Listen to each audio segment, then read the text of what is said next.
Good evening, ladies and gentlemen, and welcome to Final Take. I'm Nathan Hansen, and joining me tonight are Marty Kauffman and Ben Zitouni. Guys, what's the best trick play you've ever ran? I never ran one, but I saw the annexation of Puerto Rico succeed in a fictional movie. So, probably a flea flicker, second grade recess. Recess is always a good time for flea flickers, but I mean, as long as it's better than the Colts play, anything's a good trick play. Well, tonight we will cover the latest in the Pointers athletics, along with college football, NASCAR chase for the Sprint Cup, buy or sell, and Week 6 in the NFL.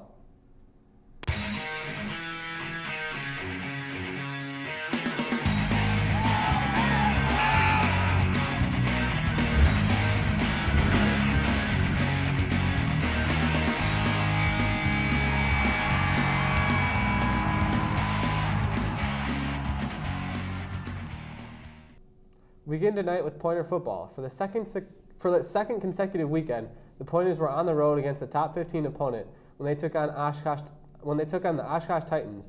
After a scoreless first half, the Pointers struck first with a 36-yard trick play from receiver Matt Szynski to Jared Pankow.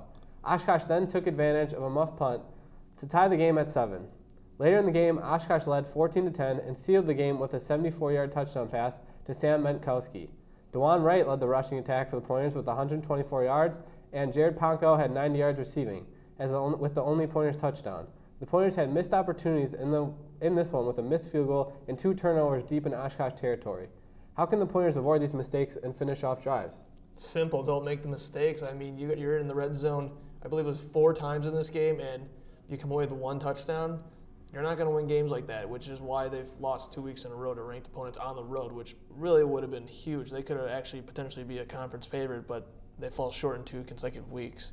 Yeah, just going off of what Marty says, just don't make the mistakes. They had a missed field goal, they had that muff punt, and they had drives stalled. And I think it's just Kyle Larson trying to force passes in, or the running backs not waiting for the holes to open up. Just have to be patient. Yeah, and that muff punt that we talked about, that really hurt them. That was kind of the turning point in the game where Oshkosh really started to take over after that. And I think, too, the only touchdown they scored on was a trick pass from the receiver, Matt Szynski. It tells you something where they're running a trick play to win. There must not have been confidence going in or confidence in the game that their offense was working, and it showed scoreless first half on both sides that they had to result to a trick play. I know I've talked to Turnell before. He says he doesn't really care for gimmicky plays, but felt the right opportunity and it worked right there. But it says something where they had to run a trick play to get some points on the board. Yeah.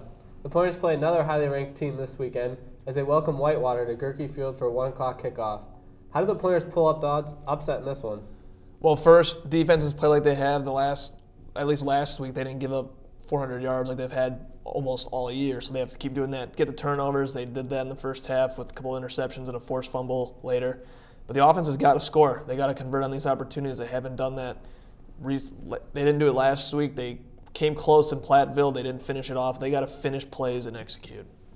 Yeah, agree with Marty. You have to mistake-free football. It means no penalties, no false starts, no holding. Larson can't force passes in. The running backs have to wait for the holes. And then I think special teams too. Christian Omonte and Jerry Williams have been doing pretty well, giving the Pointers decent field position on the kickoff. So just continue doing that, and you should be able to win. Yeah, I mean, they've been in all these games. They've been right there at the end of the Oshkosh game. They were right there at the Platteville game, a game they probably should have won, but they just got to finish it off. I mean, the fourth quarter letdowns have really hurt them the last couple of weeks. Well, SBTV's Curtis Rowan and Ben Zitouni will have the call for this one on Saturday. Now moving on to Pointer volleyball. The Pointers finished with a 2-1 record in the Oshkosh over the weekend, defeating Martin Luther and St. Thomas while falling to 8th-ranked Colorado College. Should we be concerned about this team as the season winds down? I don't think so. I believe they're out with their best player right now, Emma Brunkhorst. She's been their best player, I think, for the last couple seasons. So she's out. They're winning without her still, yet they've lost. I mean, 8th-ranked team in the nation. It's nothing wrong with losing to them. I think their conference record is a little shaky right now. That's kind of surprised that they have a losing conference record, but not having your best player in there kind of hurts you right now. But I'm not losing faith in this team. No, I don't think there's any reason to be concerned. I think last year, too, they kind of struggled towards the end, right before conference tournament time, and then they were able to go on a run through the conference tournament, and you saw how far that took them into the national tournament last year, too. Yeah, well, Marty, I think when you talk about Emma Brunkhorst being out, that really hurts because she's one of their taller players, and the Pointers don't have a lot of those, which really concerns me moving forward. Yeah, especially in conference. you need size in volleyball to block shots and to kill shots. So that's, I mean, they don't have size right now, and they're down with some injuries. But this team should be good to go. I think come playoff time, they're battle tested. Hopefully. I mean, I'm a little worried about them. The Pointers resume conference play on Wednesday when they play host to Oshkosh at 7 p.m. We'll take a short commercial break, but when we return, we discuss Wisconsin Badger football, NASCAR's chase for the Spring Cup,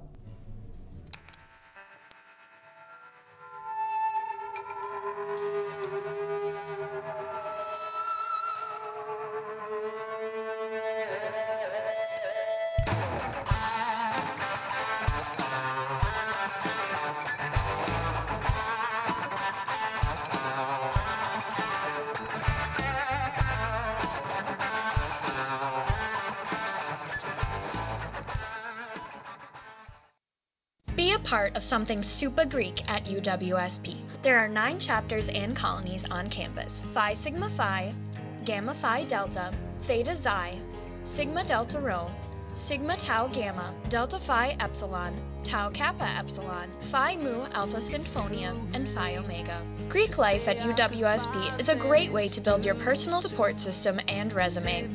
With Greek life at UWSP, you won't just be a member, but a happy friend to the chapters and colonies for life.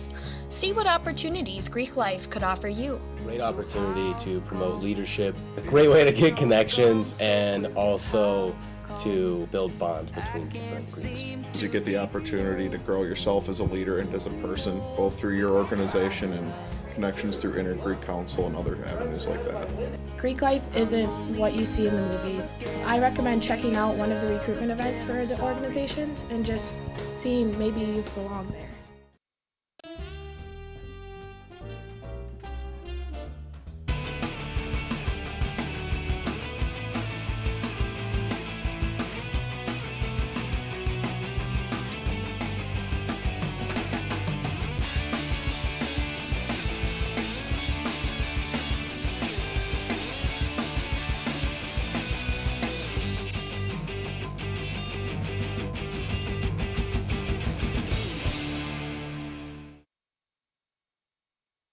Improved to 2-1 in conference with a 24-7 win over Purdue.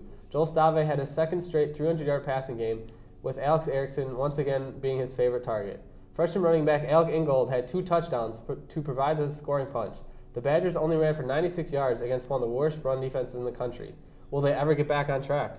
Yeah, they'll get back on track. It's Wisconsin Badger football. They breed running backs and offensive linemen. Obviously, they're out with Corey Clement right now. Taiwan Deal struggled. They're throwing in a lot of pieces. I think they're becoming more of a passing team right now underneath Chris, so I think that's what we're kind of seeing right now, but the running game will be fine. Yeah, I think they will. I mean, Corey Clement, he was suited up, but he didn't play on Saturday. He should play this weekend. And then they're getting back their starting center, Dan Volz, too, which I don't think a lot of people realized how much it hurt him. He's probably he had the most veteran experience on that line, and without him, I believe, didn't they have like a true freshman or something starting at center? And I get it's hard to play D1 football being a center, having to know the snap count and having to pick up the blitzes and stuff. So I think having Dan Volz back and then having Ogunbowale and Clement as a 1-2 punch will help their offense get back on track. Yeah, the return of Volz will definitely bolster that offensive line, but I think, guys, you got to be a little worried. I mean, their star running back right now is a former linebacker, so they're struggling. I wouldn't say he's a star running back. He's just gotten their leading running back. Yeah, I mean, he was a quarterback in high school. I know he was from the area where I'm from, so he ran a lot. But yeah, it's an adjustment. He's a bigger guy too. You don't really see a guy like him running the football, but they'll be fine, I think. Badgers always breed running backs, and even though they just lost the running back commit this past week, pretty much to Ohio State, but the running game will be fine. It's Wisconsin Badger football. Yeah, well, you kind of talked about them turning more into a passing team. Is that a good thing for this team? They've won games. I mean, they've only lost twice, and I think the one game Iowa they shouldn't have lost. They should have won that game. But really, they're still the Badgers. They're still the Badgers. They're doing usually the same stuff every year in and year out. So I don't see they really haven't gotten any worse. They're not as strong as the teams in years past. But I think the passing game is fine right now. Stavi seems to be he's fine. He's throwing the ball a lot better than he has in years past. So I think right now the way they're running offense, It's not as explosive as it used to be, but it's been effective. Yeah, I don't know. Stavi's good. When he's on it, he can throw one of the best deep balls in college football. But then I believe in the first quarter against Purdue, he looked he looked at a receiver the whole time, and then Purdue had an easy pickup for an interception. But Alex Erickson and Jazz Peavy being the only two receivers, you really need a third or a fourth option to go along with that to be able to succeed in the passing game. Yeah, and I think going more to passing game is a good idea with all the injuries they have at running back. But with Joel Stavi being the quarterback, I'm not sure I'm really convinced that that's a good idea. He's not really the star quarterback that the Badgers are looking for or have. Well, it tells me what DJ Gillens, Bart Houston, they must not be ready. Well, because this guy's been starting quarterback for about 4 years now. There was something, I think it was either in the paper yesterday or today, that DJ Gillens went to the coaching staff, and in order to help the team succeed, he switched to receiver. So he's going to start practicing with the receivers now. I guess we'll have to see if that brings anything. I mean, touch them too about their wide receiving core. They don't have any. They've had McAvoy. McAvoy goes back and forth from secondary meetings to receiver meetings. He's got to learn two pretty much playbooks, and then Alex Erickson's the only guy. I mean, they've been doing the one wide receiver deal since Aberdaris and Luke Swan before him and all those guys. So I mean, they just don't recruit receivers. No, they don't. They go after linemen and running backs and a few linebackers here and there. They need to start recruiting receivers. Their best wide receivers have been walk-ons. Yeah. Yeah. Well, and then we talked about the return of Corey Clement. That'll have a huge impact on the Badgers. The Badgers return to the field Saturday when they travel to Illinois, with kickoff scheduled for 2:30. Now for our Motorsports Minute. Matt Kenseth had the dominant car at Kansas, but Joey Logano came away with the victory. After a tough race at Charlotte, Kenseth needed a win to secure a spot in the next round, but Logano spun him out with just 5 laps to go, leaving Kenseth desperate for a win at Talladega. Logano called the wreck hard racing, but do you guys think there will be any retaliation by Kenseth on Logano?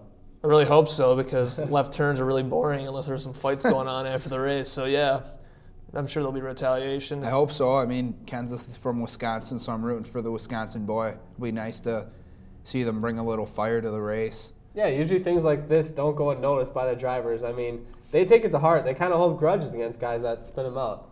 Well, the chase continues this Sunday at Talladega with the CampingWorld.com 500. We'll be right back, but when we return, we will have our buy or sell segment and Around the NFL from Week 6. Got an itch to be on air? Join the SBTV news crew. Being an on and off-air reporter will help you gain experience in interviewing, shooting and editing video, and reporting behind the anchor desk. Join SBTV News, pointing to you.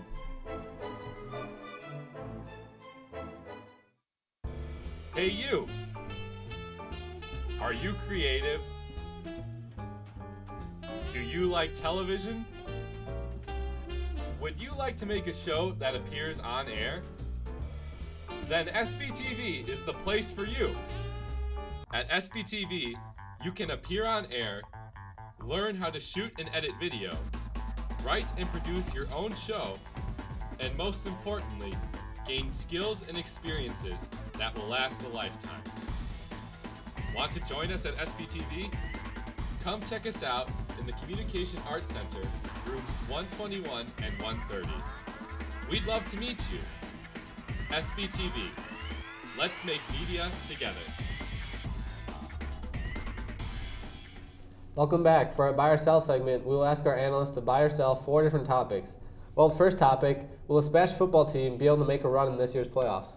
I think anything's possible in high school football. I mean, there's really no standout teams usually. I mean, usually there's like one, but anybody can win, I think, any given night.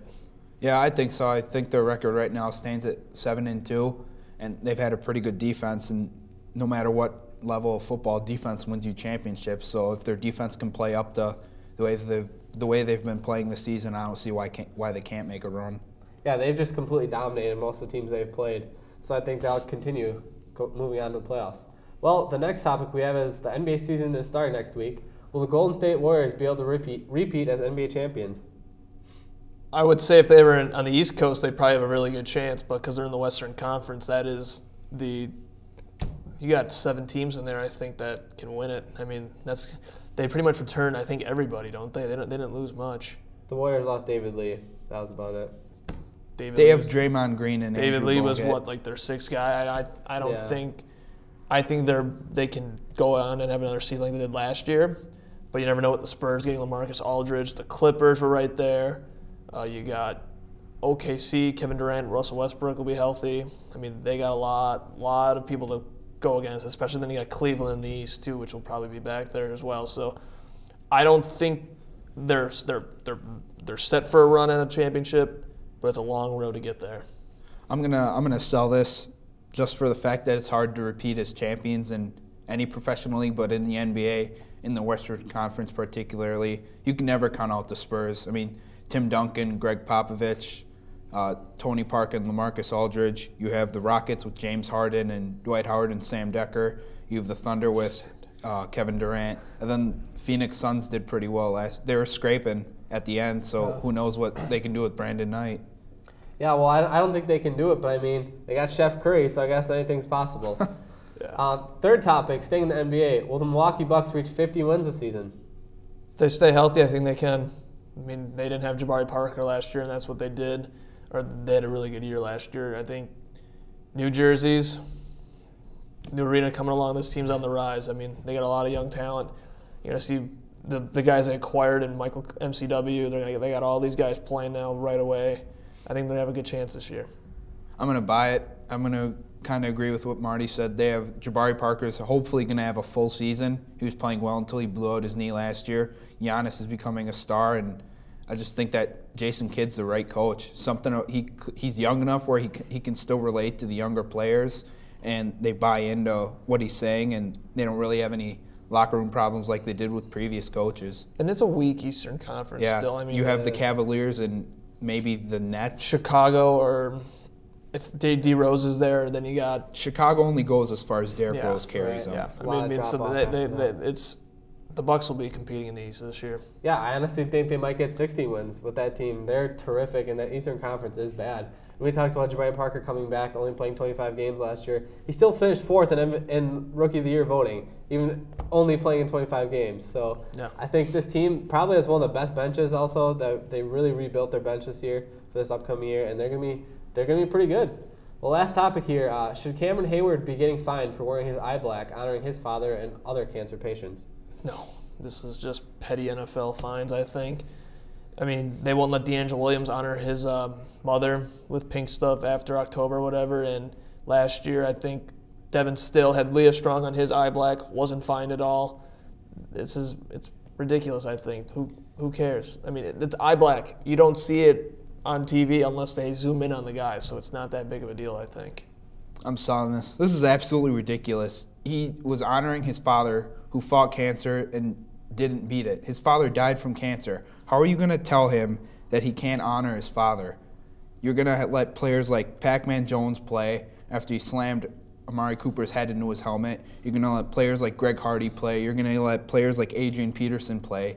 But you're not going to let Cameron Hayward honor his dead father?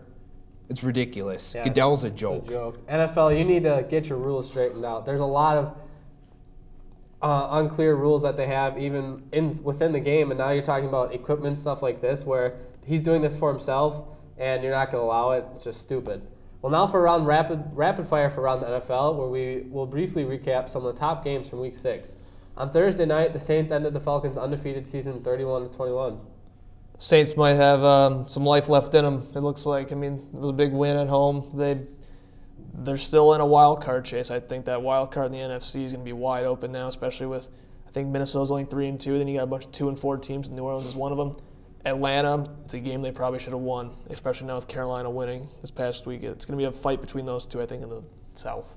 You can never count out the Saints just for the fact that they have Drew Brees, and he's a veteran, and he knows how to scrape wins out. And the Falcons' offensive line fell apart, and they had too many turnovers. Yeah, I think the Saints really saved their season. If they would have lost, they would have been 1-5, and then I think that would have put them 5 games out in their division already just halfway through the year. So that would really hurt if they did lose that game. The Steelers knocked off the Cardinals 25-13 with Landry Jones. Bad loss for Arizona, but you should go in as the favorite against Mike Vick, and then you let Landry Jones throw 2 touchdowns on you. It was an away game, but still, this defense should not be giving up touchdowns to Landry Jones. And the offense, I mean, Arizona, this was a game that they should have won, and they should have been an undefeated team right now, but they are keeping Seattle in that and St. Louis in that race for the division now with 2 losses. Yeah, the Cardinals struggled on offense. Carson Palmer should have been able to put up some decent numbers against the Steelers, and then the Cardinals defense, something that's been carrying them the whole season, struggled. Tyrann Mathieu didn't play well, and then he was getting into it on Twitter with fans after the game, so I guess just not a good day for the Cardinals. Oh, I mean, when you're trying to prepare for Michael Vick and then you have an actual quarterback that can actually throw the ball decently like Landry Jones come in, I think it changes the whole defensive scheme that you have. And really Landry Jones is the third-string quarterback. He's the third quarterback. He's filled in nicely before for Roethlisberger. Yeah, Arizona defense should not be giving him touchdown passes from Landry Jones. The Vikings held on 16-10 over the Chiefs. Teddy Bridgewater can make some nice throws, and then he makes some throws where it's just like, I think this team has to rely on Adrian Peterson to succeed this year, and they're going to try and succeed with Teddy Bridgewater throwing the ball, which they can't do to win. They have to give the ball to Adrian Peterson and have Teddy Bridgewater succeed. But this defense is young, and this defense is going to be good for the next couple of years, I think, for Minnesota, and they're going to be in the chase for a wild card spot. I think the Vikings just need to find a mix between the right balance between Teddy Bridgewater and Adrian Peterson. The Vikings are either they're hot or cold. They do really good things, and you're like, you know what? This team could probably challenge for a wild card. And then they do some not so good things, and you're like, this is the Vikings that we remember. And that defense is playing well. Chad Greenway is playing great this year. That defense is going to be the key to their success this year. Yeah, I think we talked about the Vikings, but I think if you look at the other side from the Chiefs' perspective, I think their season's over. They're done. They're just done. Their season went down. Their season went down the toilet as soon as they lost Jamal Charles. Absolutely. Well, the Bengals remain undefeated with a 34-21 win over the Bills. Everyone's all hopping on that Bengals bandwagon. I'm going to wait till it comes time in January to see what the Bengals do. They still have Pittsburgh in their division right up there. So, I mean, they're far from clinching anything right now. But I like to see what they do in January when it matters. Yeah, I'm not going to hop on that bandwagon just yet, but Andy Dalton keeps playing well. Tyler Eifert's he's staying healthy for the most part, and Marvin Jones is finding a way to contribute in that offense too. So it's not just Andy Dalton and A.J. Green every game. Yeah, the Bengals, somehow they always find a way to just get hot during the regular season. Then playoff time comes and they lay duds. So I think that's what we'll see again. The Broncos defeated the Browns in overtime, 26-23. Some people might say Carolina is the luckiest undefeated team in the NFL right now. I don't think the Broncos are even more luckier. They should have lost in Kansas City. They should have lost against Cleveland.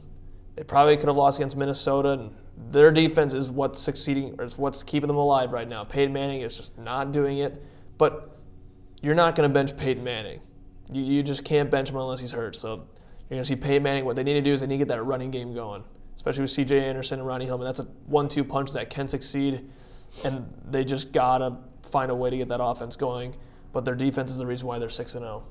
Yeah, this game was ugly. Peyton Manning's struggling. He played one maybe two too many seasons. His age is showing, and his arm's gone. He doesn't have the strength, or sometimes he doesn't have the accuracy that he once did. Well, I'll tell you what, guys, that defense is legit. That might be the best defense in the NFL, and I think that could really carry them once they get into playoffs. If you have a great defensive game for one game, you win the game. So I think that's kind of the name of the game. Look, the thing is, though, is Manning, they can't throw deep. He can't throw deep.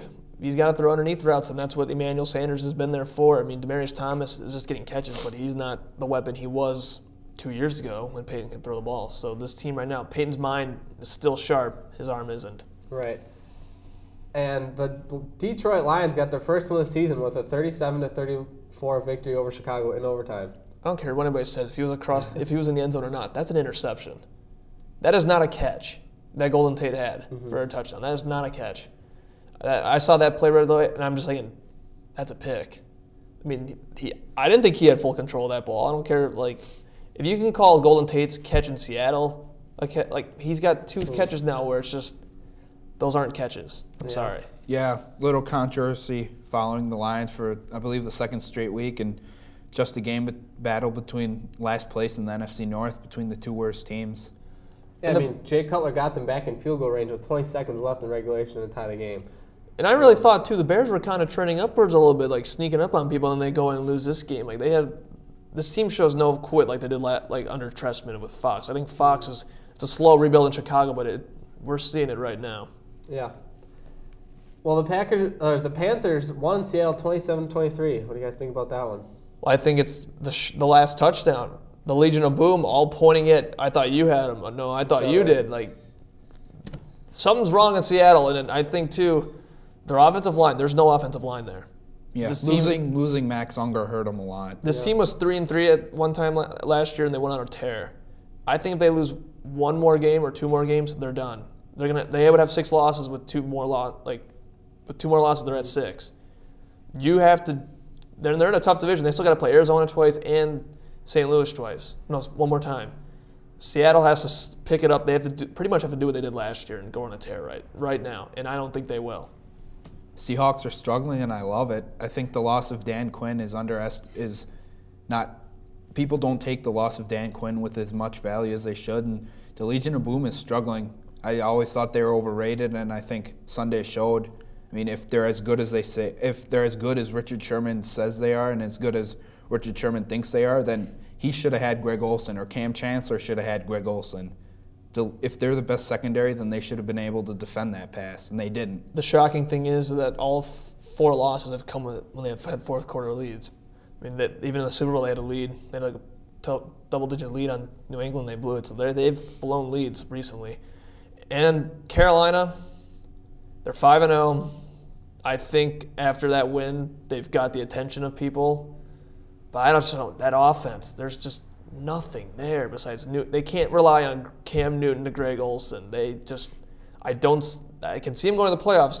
They have a fairly easy schedule, but they can't rely on just Cam Newton and Greg Olsen, and that offensive line it's holding up right now, but playing better defenses. I think the loss of Kelvin Benjamin in training camp hurt him a lot. Cam Newton was getting on the same page with them, and if you would have the big muscular target like Greg Olsen, then having the speed option down the field with Kelvin Benjamin, that would have helped him a lot in the season. Yeah, I mean, Cam Newton was absolutely horrible in the first half against Seattle, but luckily Seattle has been terrible in the fourth quarter, like we said, and they threw the game.